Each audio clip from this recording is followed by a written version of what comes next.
My name is Connor Stevenson, and I just want to welcome you all to my final project. This project I'm going to be doing is a four-part video series on Impressionism and its impacts socially, artistically, and politically throughout the life of its movement in the late 19th century. Uh, each video is going to be about 4 to 5 minutes. This one is probably going to go a little bit longer based on this part right here, me explaining what the series is going to be and how I'm going to do some things. Basically, to show the artwork that I'm talking about, because I can't actually show it on the screen, like next to me or something, I'm going to overlay it over my face and talk about it then while looking at it simultaneously on my computer. So, without further ado, I want to get started. Welcome to video 1. This video is going to be about the basics of Impressionism and the history of it, a brief history. I would like to start by asking some questions that I'll also be answering. So the first is, what does the word Impressionism mean? Or impression, not as an art movement, just as a definition. So according to my search, the word Impressionism is an Old Latin noun, and it means the effects or alteration resulting in improvement. And I knew this definition was perfect because it describes exactly what it did to the art movement or art society as well.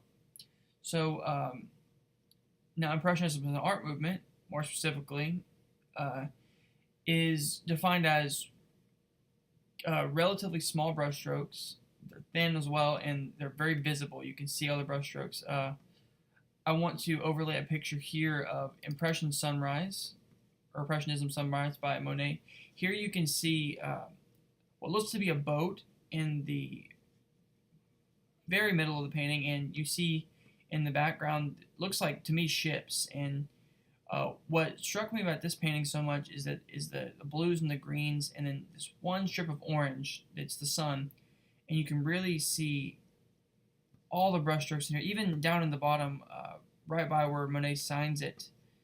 The fish just looks like he just took one little brushstroke every time, and it was really, really interesting to me.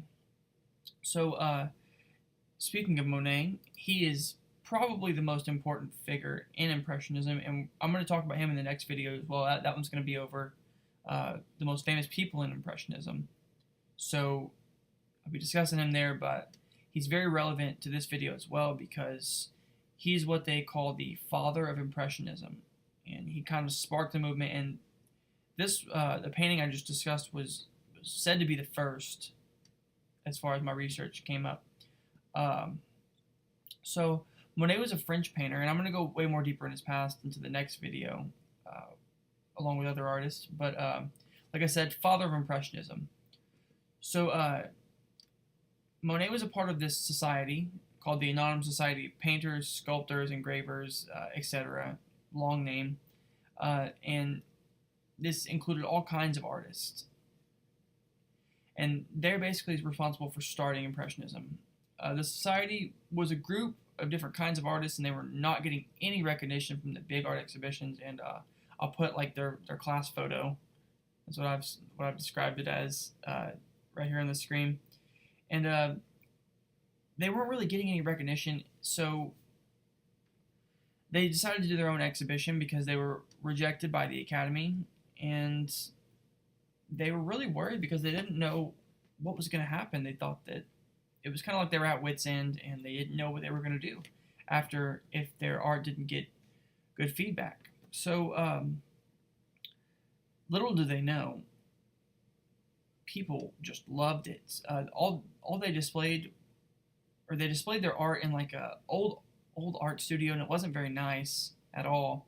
But they displayed images of like landscapes and mundane everyday life. And like I said, it just shocked the viewers. The quality of the brushstrokes in particular, from what I've read, is really what got the viewers. And it sparked a revolution in art, and one that no one saw coming. This salon opened the floodgates on what we now call the Impressionist movement. The salon and the group opened up new doors and gave artists a lot of platforms for their art that had never been seen before. And they just painted everyday life, and it was something that the viewer could relate to instead of these giant statues and things like that.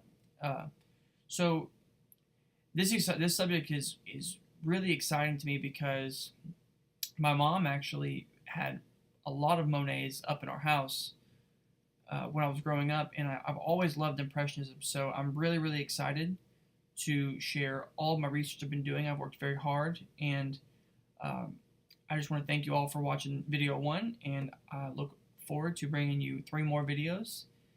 Thank you so much.